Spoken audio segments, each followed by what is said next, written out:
group here that I have to be on time today. So I know it's not going to make a difference to you guys because you will be cut off in an hour, but I got to be done here in an hour, so you're not going to miss much this time, hopefully. Okay? So we're going to get started. We're going to jump right into it. Thanks, guys, for tuning in. So welcome to today's presentation. The main focus is going to be on forgetfulness and disorientation. And as I have here, we're going to introduce you to a terminology in G&M known as constellations. And as I already mentioned to the group here, for the rest of the year, my presentations are going to focus mostly on mood and behavioral disorders. I know that in the last, I don't know how many years, many of you that have been coming out for those presentations, it's focused mostly on physical symptoms. Now we're going to transition to mood and behavioral disorders, okay? So be on the lookout for that in terms of titles, because I haven't done it beyond next month, but I'm going to get that all straightened out. So today, we're going to focus on first getting out of the way the idea about my disclaimer, about medical advice. Everything we're presenting is for your information purposes only. It's not meant to be a substitute for advice from a medical practitioner. But the idea here is for you to get information so that when you go to somebody, you have knowledge, you can ask questions, that sort of thing, all right? So, we're going to start with our whole concept of thinking different.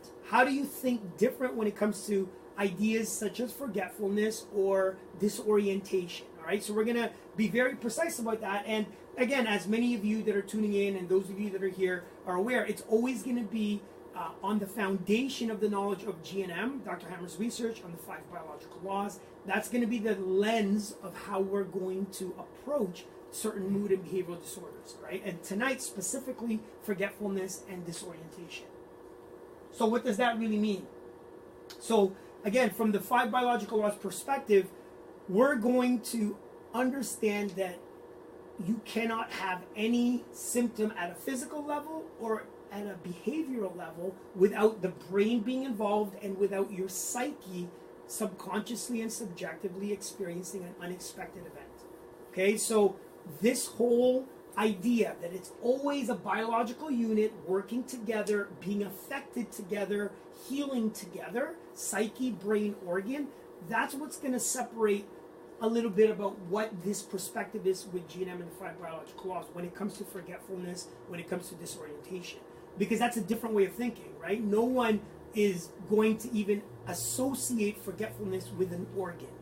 No one is going to necessarily associate forgetfulness with an emotional, unexpected conflict that someone's dealing with. The same with disorientation.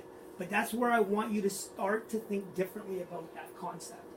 And then second thing, this idea of a two-phase pattern. The moment you have that unexpected event, that comment, that criticism, that phone call, that circumstance that catches you off guard, how you subconsciously and subjectively perceive it will create that impact and initiate changes in the body. Now, the moment you have that shock, you enter the first phase, which is the conflict active phase, which is a prolonged stress state.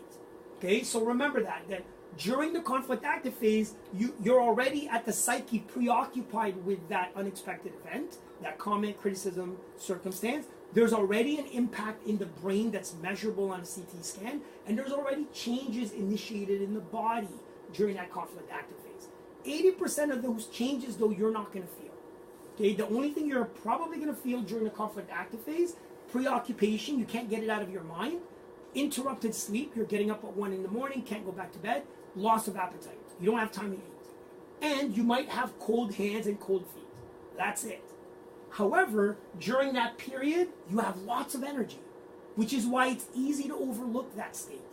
Most of us, if we have energy, even if you're not sleeping, even if you forget to eat, you're getting stuff done. And unfortunately, our conditioning is as long as you're getting stuff done, you must be good.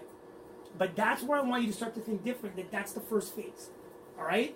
And then the moment that issue gets resolved and you go into the second phase, which is the healing phase, your psyche relaxes, the changes in the brain now dissipate or it starts to repair, and the changes in the organ start to repair. There's a restoration process that takes place. Unfortunately, that restoration process will lead to inflammation, will lead to discharge, will lead to headaches, dizziness, lightheadedness, symptoms. Most of our physical symptoms are going to show up during the healing phase. Okay? So again, it seems very backwards and upside down from what we naturally know. That when that back pain shows up, when that digestive issue and diarrhea and cramping and bloating show up, when that skin rash goes up, that you're actually in a resolution of something. Okay, so again, something to keep in mind, which is why this concept around the 5 biological laws and how we're going to apply that to forgetfulness and disorientation is going to be very unique compared to how anyone else is really looking at those conditions. All right? And then the main thing I want you to get is that whatever these relationships between your symptoms, the brain, and how you perceive an unexpected event, the key thing I want you to get is that the changes that you're experiencing are meaningful. It's meaningful. It's a significant biological process that's there to assist you during a time of emotional distress. So those changes in the organ are trying to help the organ function better. Those changes that you're experiencing in the healing phase is a restoration and a repair process. Okay, so again, that's very different because most people see those symptoms as a sign that something's wrong, as a sign that I need to get rid of this, as a sign that I need to avoid or prevent this. All right? So again, I'm just letting you kind of taste how this is going to be different. That yes, maybe we don't want to experience really severe symptoms, but unfortunately, if you're running a biological program and it gets resolved, your body's going to go through changes that you're going to experience as symptoms. You cannot avoid that. Yes, you can interrupt it because you can take things that will bring you back from the healing phase back to this sympathicotonic state. That can happen, but the moment that wears out, you go back into healing. Okay? Or you get another shock, and that new shock puts you back into here. And that interrupts it. So again, it's just this understanding that I want people to wrap their head around is that you cannot have a symptom physically or behaviorally without an unexpected event taking place. And how you perceived it is going to determine what symptoms you're going to have. You cannot have a symptom without the brain being involved because the brain mediates what's happening at the body level and our psyche. And you cannot have only one phase going on. You have always 2 phases that your body goes through. A stress state and then a healing phase. And in the healing phase is when most of our symptoms are going to present. And in the final thing, all of this is biologically meaningful. It serves a purpose. It's your body adapting to something that was emotionally distressing so that you can survive. Okay, so these really, in terms of the 5 biological laws, it's the first, the second, and the 5th biological law. That's what you just learned. Okay, you can learn more about all of this on the learninggnm.com website, but I just want to give you that sense so that it'll help us moving forward when we're now going to look at constellations. So here's the thing. A constellation, from a GNM perspective, is a person that is conflict active with 2 biological conflicts that correspond to both brain hemispheres. That's the learninggnm.com official Dr. Hammer's definition. When you have one conflict and it impacts the left part of the brain, you will get potentially symptoms when you resolve that. If you don't resolve it, you might not get any symptoms, but then you get a second conflict that affects the right part of the brain. Because both hemispheres are affected, the moment the second conflict shows up, you are now in a constellation. When you are in a constellation, your body will try to protect you from resolving and going to healing with 2 conflicts because it's going to affect multiple organs that potentially it's going to be too much for your body to handle. So instead of a physical manifestation of a symptom, let's say, you will, the moment the second conflict shows up and you enter the constellation, display a mood or a behavioral change. So the moment the second conflict shows up that affects the other brain hemisphere, you will now enter a constellation and you will have usually no physical manifestation, even though changes are happening, but you will have a different mood or a change in your behavior. Okay? So again, interesting way to look at this. So for example, you could have one conflict affecting this side of the brain when you were 8, when your dog died, and then you can have another conflict at 16 when your parents got a divorce. that affects this part of the brain. The moment your parents get divorced and you get the second conflict, something happens that changes your behavior. You all of a sudden are aggressive. You all of a sudden are withdrawn. You all of a sudden have certain compulsive tendencies. Again, depending on how you perceived the loss of the dog and how you perceive the divorce of your parents. Because not everybody that has those two events will necessarily perceive it the same way and will necessarily have the same behavioral manifestation. Okay, so that's the part that, as I was mentioning earlier, there's a couple of seats up here, guys, that it has to do with the subjectivity. That every one of you in this room, right up here, you can come up, that every one of you in this room, you have no idea how you're perceiving anything unexpected when it happens. Only when you get the symptom or the behavioral change can you go backwards to identify, I must have perceived that like this because my body's manifesting as a symptom related to that type of conflict theme. And that's the part that I always say it's hard to wrap our head around because it makes us uncomfortable. That creates uncertainty. It's like, I wasn't angry. Yeah, but if you've got digestive issues and it was after that incident, your body, your psyche subconsciously perceived it in a split second at that moment as anger. You see how there's no question. That's how it would work. Versus what we're doing now is we're trying to override our body by saying, but I'm in control of my mind and my mind was not angry at that time. That's going to be the challenge.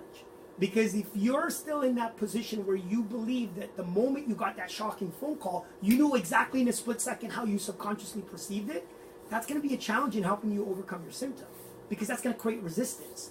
Because you're going to feel like, but I wasn't angry, or I wasn't scared that I got that phone call. But if you have a chronic cough for the last 3 months, then you must have perceived that as a fear or as a scare. Do you see what I mean? How that's where you have to get to a place where you are in a great connection with your body, that you know you trust your body better than you trust what you're telling yourself. Because we're very good at telling ourselves anything, stories, making stuff up. But your body will never lie. If you have a certain symptom, there's an impact in this part of the brain, and this is how you must have perceived an unexpected event. Okay? So that's going to matter when it comes to, again, disorientation and forgetfulness. We're going to start to look at it in this psyche-brain-organ relationship. Okay, and it's going to change how you're going to look at people dealing with this stuff. You know, because in today's society, what are some of the terms thrown around with people that have forgetfulness or disorientation? Alzheimer's, what else? Dementia, right? So I didn't want to call this talk that, but technically, those diagnoses are relevant to what we're going to discuss today. All right, when it comes to forgetfulness and disorientation, and you're going to learn the difference in how it presents. Okay, so let's get right to it because we got to be done. So when it comes to disorientation, we're going to define disorientation as a loss of sense of direction, okay, and a loss of sense of current time. So what I mean by disorientation, this is the person that, like, all of a sudden you're not going to know which way is east. You know, where did I park my car? Like, how do I get home? That kind of disoriented. I don't know where my place, like, where do I live? Where was I going? Or, like, what time? What year is it? What day is it? Again, all the things I want you to realize is this disorientation, just like forgetfulness, is going to vary on a spectrum, mild and severe. Okay, when it's severe, we're talking pathological. That's where you don't know how to get home. You drove somewhere and now you can't get back. Mild could be you come out of the parking lot and you don't remember which street is east of what or what street is north of what. But that could be just a mild disorientation. All right. So again, you're going to look at it from this idea. When somebody presents with disorientation out of nowhere, you're thinking there's a brain involvement, there's an organ involvement, and there's a conflict theme tied to that. Okay? So what's the organ involvement? The disorientation is related to the kidney collecting tubules. So you can look all this up on the learninggnm.com website, but the tubules is this yellow, right? The moment you have disorientation, there will be changes already happening. There will be one of these tubules will have a growth that will block water from being released in that tubule. So you will actually have a kidney collecting tubule change, an impact in the part of the brain that is the control center for the tubules, which is right here. But remember what we talked about. For you to have disorientation, it's not one conflict, you have two. And I know it's hard to see because it's too bright in here, but this is a real brain scan of this region in this part of the brain, and this is what it would look like to somebody that can read the scans. All right. Again, you can look all this up on the learninggm.com website. But the conflict theme related to disorientation is what's known as an abandonment, existence, and refugee conflict. So that means I feel alone. I don't know where I belong. I feel misunderstood. I feel neglected. That's all different types of abandonment. Or my life is at stake, existence. Like, I feel like I'm going to die. I feel like I'm not going to survive. I've lost everything. Okay? Or it could be a refugee conflict. I don't belong here. I feel like I don't belong. I'm in an area that I don't belong in. Okay? But for you to get disorientation, you have to have two affecting both hemispheres. So the first one could happen. You can have an abandonment issue when your mother is now going to have a second child, because now there's a sense of like, oh, I didn't get to spend enough time with them, and now I'm pushed aside because now there's a baby. That could be the first one. And then you could have a second one when you have bullying at school. And then for whatever reason, all of a sudden, at a young age, the moment you get bullied, left out at school, if this is the first one and this is the second one, for whatever reason, at that grade, you have no sense of direction. You don't know how to walk home from school. You don't know time. You don't know like north, south, east, west. You see what you're always late, kind of thing. So you start to realize like this is somebody that's what we call a kidney collecting tubule constellation, which means somewhere in their life they had one issue regarding feeling abandonment, and then a second one showed up, and when the second one showed up, they start to get disoriented. Okay? So some more examples. You could have disorientation when you have to unexpectedly move. I don't want to be in this neighborhood. Or you're now forced to move to a different office where you don't know anybody and it's uncomfortable in that location. The moment you move there, for whatever reason, you lose sense of time. You're always late now because, oh, what time is it? Oh my gosh, I forgot. Or you can't find your way. You're not comfortable traveling somewhere on your own where you don't know how to get there. Do you see what I mean? And it started when you got moved to that other office in that part of the city that you don't want to be there. So again, that's the second conflict. You must have had a first one some other time. Okay, and that means that there's issues with the water retention because the kidney tubules are going to close. One of them, two of them. Some other examples, you could be dealing with any health crisis. Anytime you are worried about your life because of a diagnosis, because of you're told your heart is you're a walking time bomb, you have anything, you have to do surgery, that could create an existence conflict, again, impacting the part of the brain. If that's your second one, now you're disoriented. Okay, you can't find your way home. Okay, other ones could just be in naturally neglect, like no one's coming around anymore, no one's visiting. I feel alone. People are passing away. So again, when you look at it now from this lens, at this stage, what could this be called? If you're young and you're kind of always disoriented, confused, you don't quite know exactly, how to get places, you don't know your sense of time. Like, as a child, that could be called like attention deficit. It could be called like some other issue, right? As an elderly person, it's called something else. You see what I mean? So you see that, right? Where when did your father all of a sudden not know how to get home? Like within weeks or months after he lost a daughter. Within weeks or months after his partner died. Within weeks or months after he got fired from his job and was forced to retire. But again, no one's even thinking psyche, brain organ as related to all of a sudden we're worried about my dad because he doesn't even remember how to drive home. Oh my gosh, he's going to now need to be put in a facility, right? And then what's that going to accelerate? Because now you put them in a place where this is not my place. Where is everybody? And so you start to understand why there's a difference between a kidney collecting tubule constellation because and what you're going to hear about the forgetfulness one, because this has to do with somebody feeling abandoned, somebody feeling alone, somebody feeling like they lost everything.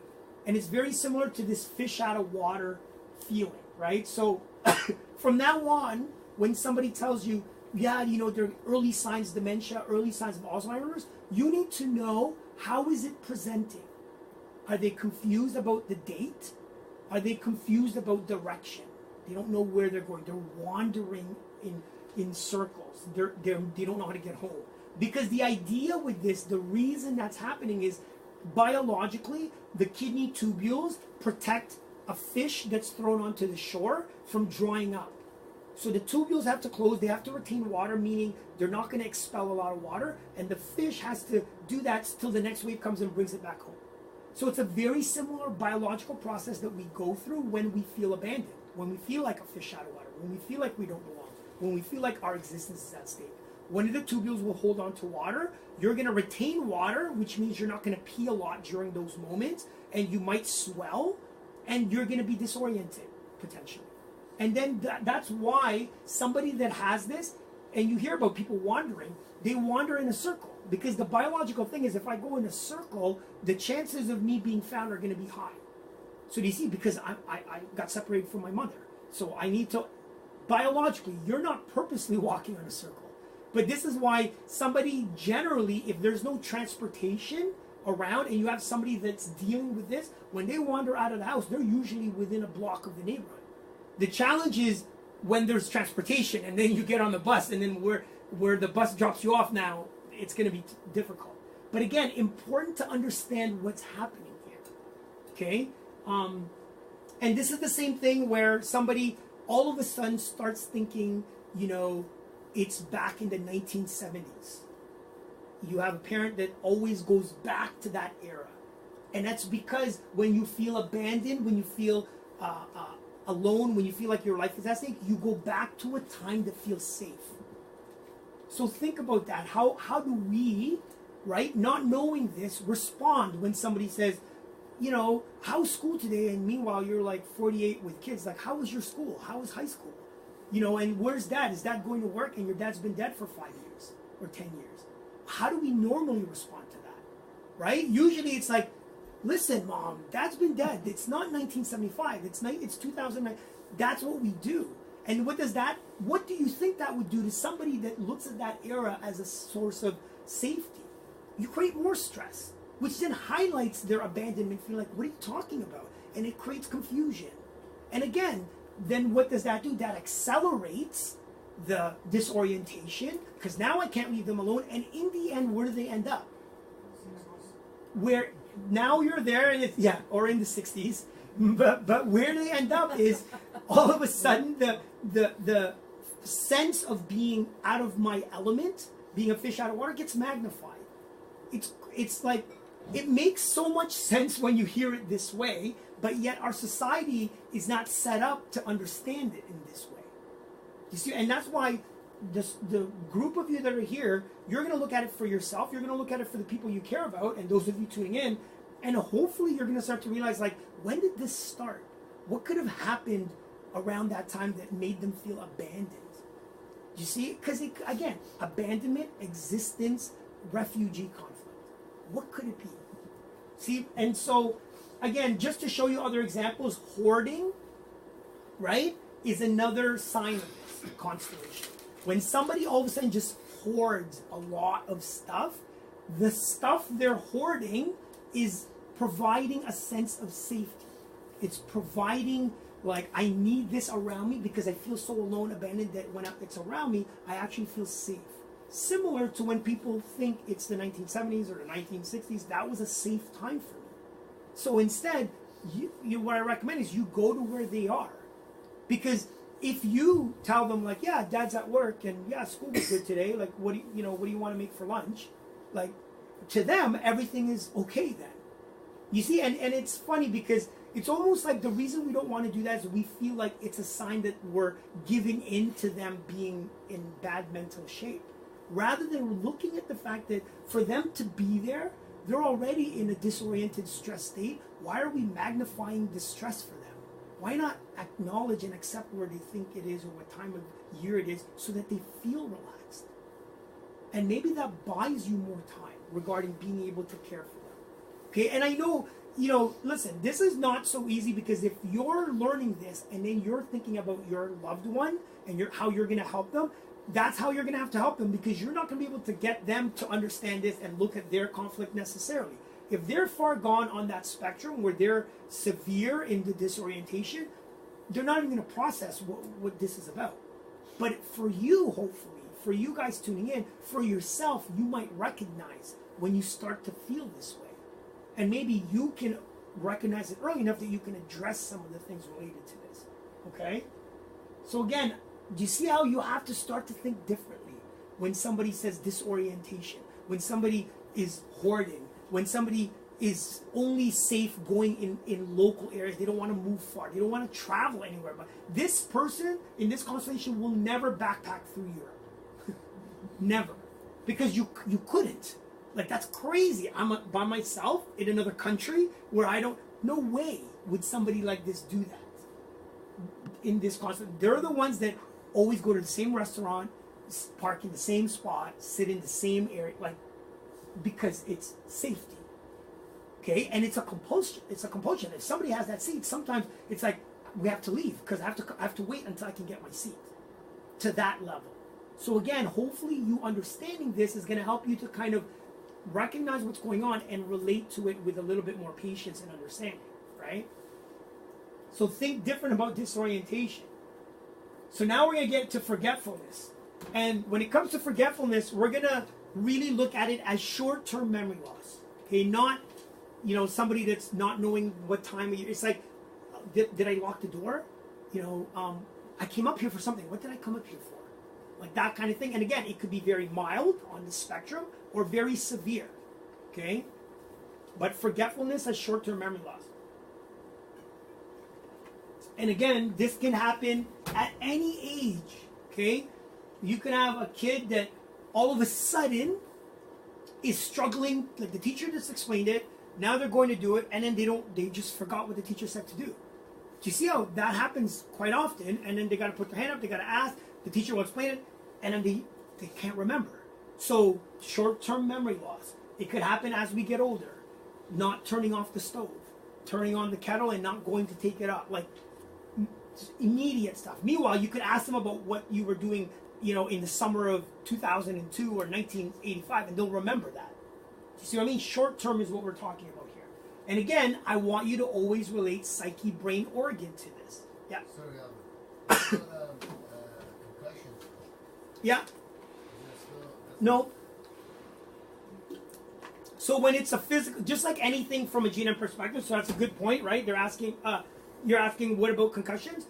When there's a physical trauma, then you look at, because the concussion is going to be because of the swelling. So when there's a physical trauma, you have to rule out first, obviously, right? So this is where, just like anything, like if you tell me, well, my back, I woke up and my back's hurting, but then I'm going to look for a physical trauma yesterday first. Did you hurt it yesterday? And if you say, well, I fell down the ladder at work, okay, well, then it's not a lack of support issue. There's a physical trauma. So it's the same for this. It's the same, like, you want to rule out even disorientation, because when you have a concussion, you have a range of potential neurological and confusion, other things, right? So yes, when there is no concussion, and all of a sudden, and because here's how you're going to know, there's a physical manifestation of this that you can see. The other one, kidney collecting tubule, you can't see somebody's kidney collecting tubule. So I can't see, like, are you, is your kidney affected? Is that why you're disoriented? From forgetfulness and memory loss, we can, because the organs affected, it's the epidermis or the skin. So they're going to present with a dry skin or a skin rash. Okay, anyone with a skin rash potentially can have short-term memory loss. The milk ducts of the breast, if there's any biological program affecting the milk ducts, they can have short-term memory loss. And the periosteum, which is the covering of the bone. So the periosteum presents as hypersensitivity in the bone or numbness. Do you see what I mean? So the fact that when somebody says, yeah, I've been forgetting things lately, I don't know what it is, immediately I'm thinking, do you have any numbness? Do you have any skin rash or dry skin? Or are you dealing with anything affecting the breast? Do you see who would say that? Unless somebody understands that there's a psyche-brain organ relationship there. And that's what I want you to start to understand, that it won't just happen at the brain level or at the psyche. You're presenting with a manifestation for this one. Okay? So skin, so they're going to present with a rash, dry skin, numbness, or hypersensitivity in the bone or the milk duct. Okay? And this is the control center in the brain. It's the sensory or the this is the sensory or the post-sensory cortex region. And this is kind of, again, you can't really see, but that's an example of a constellation. The thing with this, you don't have to have a constellation for somebody to have short-term memory loss. If you have one conflict, you can already have short-term memory loss. The second one just magnifies it. And I asked Carolina about this, like, how do you know when someone's presenting with short-term memory loss, whether they have one or they have two, like whether they're in a constellation or not? And she says without a brain scan, you can't really know, because it's just going to present as forgetfulness, short-term memory loss, and a rash, potentially. Okay? And then this is what it looks like when it's in a hanging healing, the calcification. This is what is being seen when somebody's being diagnosed with Alzheimer's, for example. It's actually an ongoing hanging healing. Okay? And that's presenting as white or calcifications in the brain. Yeah. How does this tie in with OCD? OCD is a completely different biological constellation. Did I turn off the stove? Did I turn off the lights? Yeah, that's a different. Yeah, so that's going to be a totally, like, we'll probably cover it somewhere. It's a different constellation. Obsessive compulsiveness is a different constellation versus this. You're just gonna, like, you know, with this, you're not going to do that because you're not even going to remember about the stove. Versus what you're saying is like, I keep checking. This, you were not even going to check. You're going to go do something else because you didn't even remember that you turned the stove on. Do you see what I mean? So it's not OCD, right? That's a good question, but it's not OCD. This is just, you left it. And then you smell burning. And it's like, oh crap. And then you realize, but it's not that you're checking. Okay? But that's very good. This is just, you forgot. And this is, again, like, you could forget many things. It's like, what did I do with that thing? Like, I just had it. And you get to the store, it's like, I can't remember what I was supposed to buy. So you're not checking anything, you just forgot. Okay? But if this goes on for a long period, it could lead to potentially an OCD, which is, again, a different thing. But it could lead to that because you're worrying that. Okay? But no, this doesn't involve that. But the conflict related to this is separation conflicts. So the sensory, post-sensory cortex, if it's a mild or severe separation, it will affect the skin, the duct, or if it's really severe, brutal separation, it affects the periosteum. It leads to that numbness.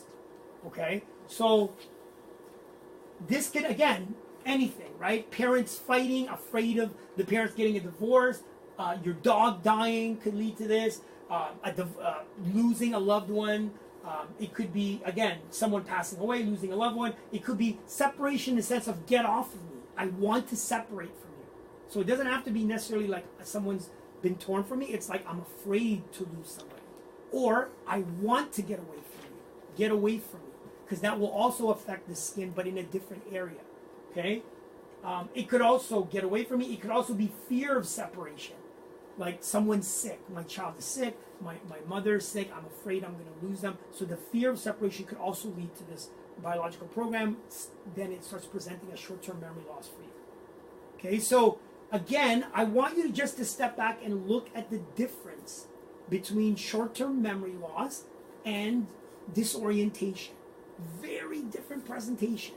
Somebody with the kidney collecting tubule program will not forget anything, like the stove or locking the door, but they're not going to know how to get home. You see the difference? Somebody that is having separation issues is not going to have any issue with direction. They can get anywhere. They know exactly what time of year it is, but they're not going to remember what they were supposed to do or what they were supposed to tell you like 2 minutes ago. And again, do you see how it's obviously, if it's some of these issues like losing a loved one, it could be both. If your partner was the main breadwinner and now without them you feel like, how am I going to survive because I lost my spouse who she provided the money for the family, how am I going to survive now? That could be a separation and an abandonment. So again, now you're getting a combination, short-term, and so it's going to feel like, from our conventional thinking, a more accelerated version of whether it's early signs of dementia or whether it's Alzheimer's. Okay? So Yeah, so I'm getting a question here. Can self-harm be connected to a constellation? Self-harm, yes, but it's a different constellation. So it's not what we're covering today, but it's probably one I'm going to cover the rest of the year. But yes, that's a different constellation, self-harm.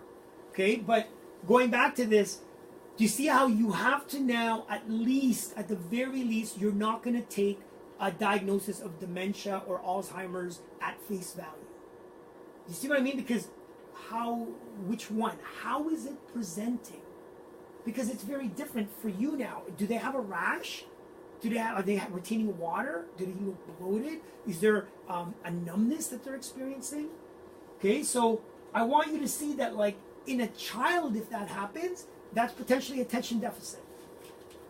Right? Attention deficit, if the child can't sit still, it's attention deficit hyperactivity. But the idea here is that if the child is fine, and then at grade 6, all of a sudden can't remember, is struggling at school, my question is, what happened at grade 6? So there's probably a separation issue. Did somebody die? Did somebody move away? Is there somebody bullying him that he wants to get away from? What's the story? Okay, and then you're going to look. Did they have dry skin? Do they have a rash? Do they have any numbness anywhere? But do you see how you now look at it from a very holistic perspective? Okay, so again, whether it's a child, whether it's a middle-aged guy that's in the middle of a divorce, and all of a sudden he's forgetting things, like, well, is there a rash? Is there a numbness? You're looking for those things, and then you're asking, is there a separation or fear of separation that's happening? And then, of course, as we get older, it's going to happen regularly, right? Like, this could be a son's in the middle of a divorce. They lost their brother who moved away or just passed away. That could be a separation if that's your best friend. And then all of a sudden you don't understand why is he forgetting all the time all of a sudden? He forgot to pay the bills, or it wouldn't be so much that. It's going to be short term. So it's going to be like he forgot to drop something off that he meant to go drop off, and then he left it here. Little things like that, but you're looking for physical symptoms like a rash or numbness and an unexpected event that they perceived as a type of separation. But remember, it could also be get off of me, get your hands off. It could also be wanting to separate can lead to this. Okay? So again, I want you to start to think different, because when you look at the people around you that have dealt with this, and I've seen it around me, a lot of the times you start to realize, what are they obsessing about? What are they constantly bringing up? So when somebody is all of a sudden confused and is showing early signs of dementia, and all they talk about is money that they lost, and the family's like, but we didn't lose money. But that becomes a theme that keeps, well, where's that money? You're looking at potentially existence conflicts and a kidney collecting tubing program. Because an existence is, I lost everything, so I can't exist. I lost all my money. I lost all my investment. But that could be the start of that person's dementia symptoms, and why they start wandering and they don't know how to get home. And now you got to work. You see how, again, it's one thing to understand it. It's another thing to be able to necessarily help someone dealing with it. Because I understand it's not going to be easy. But hopefully for you, you're going to be conscious of when this is something you start to experience, so you don't panic and you know what to look for. Okay? This is just a couple of things I want to bring up. Again, just briefly, this is that case of mine. I was looking for the pictures and I couldn't find it because it's such an old case, where he ended up with psoriatic arthritis, but it was a psoriasis with his hands. And we figured out at the time, like when I saw him, we were working with him, that the separation, so psoriasis is separation conflict, had to do with how he holds his gun, because he was a police officer. So he had a conflict at work regarding somebody he was arresting that jumped him, and then the person filed for police brutality and all this. So it was a big issue, big stressor, unexpected stuff he was dealing with. And so we figured out why he broke out. As a healthy guy, how did this guy break out with psoriasis, right? That it had to do with a separation during that issue. The funny thing is, he mentioned to me, as I was telling him about this, he goes, you know what's weird is that during that period of my life, I started to wonder why my memory was starting to go bad. To the point that he said he was doing those, apparently there was, I don't know if they're around anymore, there's these online kind of like memory tests or memory games that you can do, and it gives you a score. And he goes, I was doing so bad, like I don't understand it. See, again, until we met, he wouldn't be able to put the two together. But when he was seeing that, I go, oh, that's a normal biological response to a separation. Why? Because biologically, when somebody's torn from your skin, in order for you to survive or to protect the rest of your pack, you don't have time to think about that. or that baby cat or that duckling. Like, I need to protect everyone else, so I need to forget about who I was just separated from for the rest of our survival. So again, it's a biological thing. So whenever you deal with a separation, that's why that happens. And then it was interesting because as he resolves it, he does those tests again, and then his score is better. Okay, but again, just to show that like no one's looking at that correlation though. And now hopefully you guys will be. Yeah. So how do you resolve the issue then? Yeah, so we'll get to that a little bit, and I'll let you know, because that's our next thing. I just want to share a couple of these so that you can get a feel for it, and then I'll address that. So this short-term memory loss issue, it was a patient of mine telling me about her mother, and some of you have heard this already. She's like, my mother, all of a sudden, I'm worried because she's forgetting the kettle on, she's forgetting the stove on, she's forgetting the light on at night when she goes to bed, and the mother was living with her. And so I asked her, I go, did your mom have any rash? And she goes, actually, yeah, she's had eczema for the last couple of months. And I go, where is the rash? Okay? Because when I asked her that, it's because I need to know, is it someone I separate from someone or I want to separate from someone?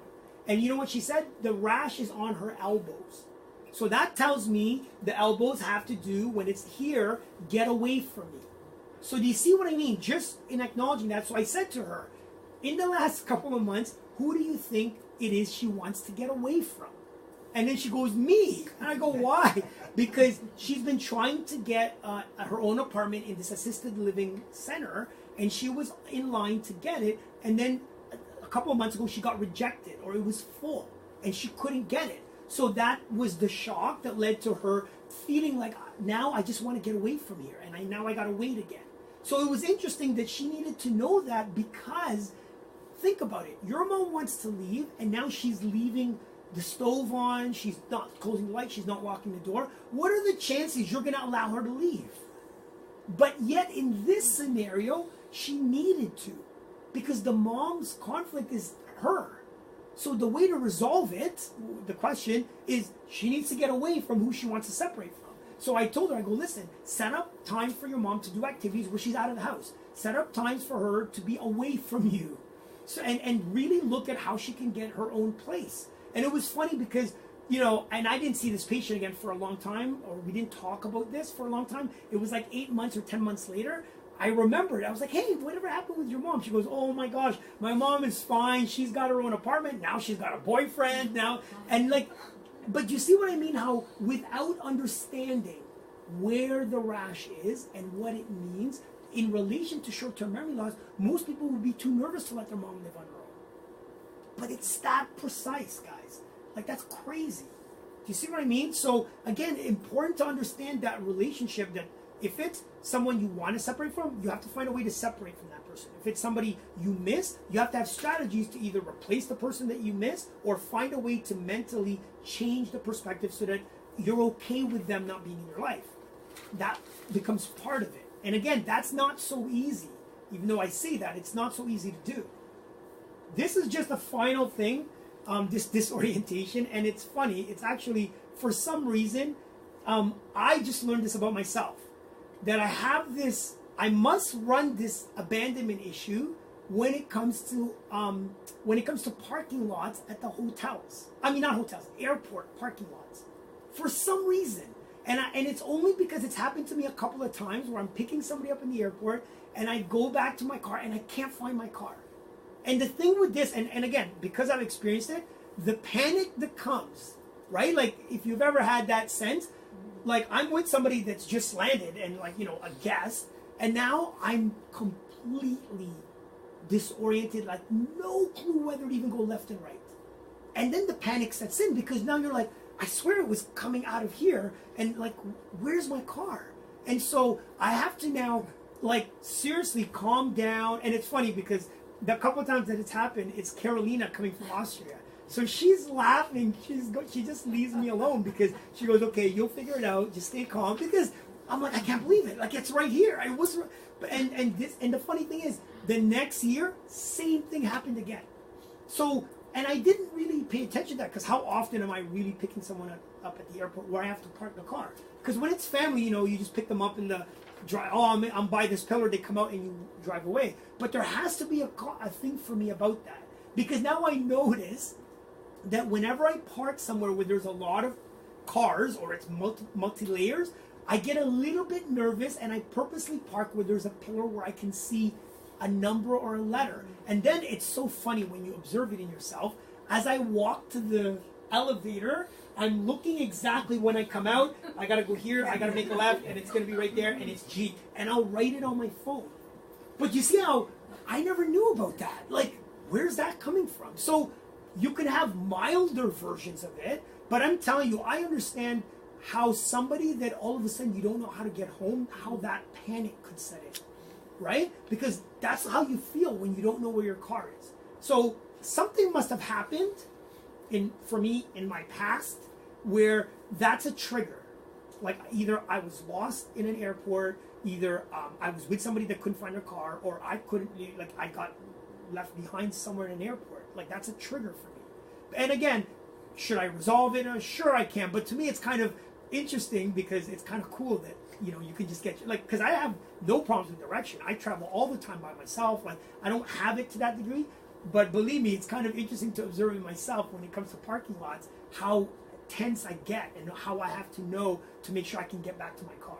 Okay, so again, you can have these in a milder form and observe it and not necessarily have to do anything drastic or resolve it necessarily. Okay, so just to share that with you. Now, the key thing you have to ask in terms of if you're dealing with it or somebody you care about, the key question is, when did it start? When did it start? When did you start feeling this way? When did you rational up? When did you start forgetting? When did you start losing sense of time? When did you start not knowing direction? Okay? And again, you're going to have to weigh like how, it could be like me in the airport, it's not such a big deal. It could be the thing with the mom and the kettle and the stove, like that's a bigger deal. Like you have to resolve that, okay? But then how do you resolve it? It goes back to my ABCs. So if you're new here, right, one of the things that I always implement for any biological program, whatever symptom you're dealing with, whether it's physical or whether it's behavioral, you start with A, being aware of what was the conflict. Where did this come from? What could have been the unexpected event? So once you become aware of that, you link it. That this disorientation, this forgetfulness is because of the loss of my job. It's because of the separation from my children who cut me off. It's because of, so you need to be aware of what was it when it started. Yeah. What about if we cannot remember? Well, the only reason we can't remember is because, first of all, we're not really trained to look, right? Like it's not in our natural inclination to, think about, when this showed up, what was going on in my marriage, with my kids, in my relationship with my siblings, relationship with my coworkers. We're not used to that. So on the surface, it feels like, oh, how am I ever going to find this, right? But my thing is, don't worry about that. It's actually not as hard to find it when you dedicate time and effort to looking. And then you just get used to looking. The real challenge, and those of you that I've seen me in the clinic, it's not finding the issue, right? Because that's also when you see somebody like a practitioner that can help you, right? Because guide you through it. The real challenge is changing your perspective about that incident. Do you see what I mean? Like, it's not so hard to know that, like, now that you say it, this started when I found out my husband was cheating on me, and then I had to decide that I don't want him in the house anymore. I wanted to separate from him. Got it. But then my kids see him every 2 weeks, so like I get triggered every 2 weeks. How do I let go or change my perspective of that separation? You see, that's actually harder. So I just think in the beginning, it feels hard to find the conflict because we're not used to it. But over time, because you now know, like, ooh, stomach issues. Okay, what was going on that made me angry? Because that's an indigestible anger. Regarding my coworkers, my family, my kids. And then again, my thing is, it's not such a logical thing, it's a feeling. Then it just comes to the surface after a while, okay? But so the awareness, the first step is just knowing what it is. B, the second step is you have to break away from your old pattern of thinking. Meaning, whatever you thought caused your forgetfulness or disorientation. You have to let that go because it's easy for us, again, today, to get nervous about that. right? Like I could be like, oh my gosh, is this early signs of Alzheimer's? Like, is that in my family? Is it genetic? Is it like, it's easy to go down that path. Do you see what I mean? Or if it's your child, oh my gosh, does my child have a dyslexia, a learning disorder? Like, what is this? Instead of asking what was going on with my child he wanted to separate from or he actually separated from. So again, you've got to break away from the old pattern of thinking and make it about that incident, okay, of when it started. And then the C, how do you change your perspective? And you always change your perspective about two things. You have to change your perspective about the symptoms, that the forgetfulness, that the disorientation is not something you have to worry about. That it's purposeful and meaningful based on what you were dealing with at that time. Like, you felt abandoned because I lost my investment or my brother stole my property. Like, that makes sense that I felt abandoned, and which is why I feel disoriented. It's normal when that happens. See, so the first thing is to change your perspective around that, because we don't do that. We naturally assume this is pathological. It means something's wrong. Oh my gosh, I'm going down a downward my health is going to go down a downward spiral. Forget that. It's meaningful. It serves a purpose. Once I know what it is, it's going to be fine. The next thing is you have to change your perspective around the original issue. How can you let go of, again, the separation issue or the feeling of abandonment?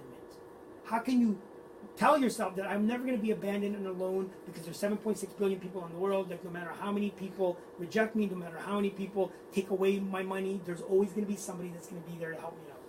See, there's strategies that you're going to have to do in order for you to have a new outlook or a different meaning on what happened. That's the part that's not easy to do, as you can imagine, right? Which is why we're not yet in a situation in society that we have a framework to apply this to people dealing with dementia or Alzheimer's. We just don't have that framework, right? Like, how do we do that? And again, we also know that putting them in home is not exactly the right thing necessarily. Unless you're like that woman where being in an environment away from her child is actually going to help her. Most people, that's why you look at cultures that don't have nursing homes, have very little dementia and Alzheimer's in those cultures. Cultures where it's understood that the grandparents are sort of the leaders of the community. They share wisdom. They have knowledge to share. You see how communities that's how they see getting older don't have a lot of Alzheimer's or dementia at all.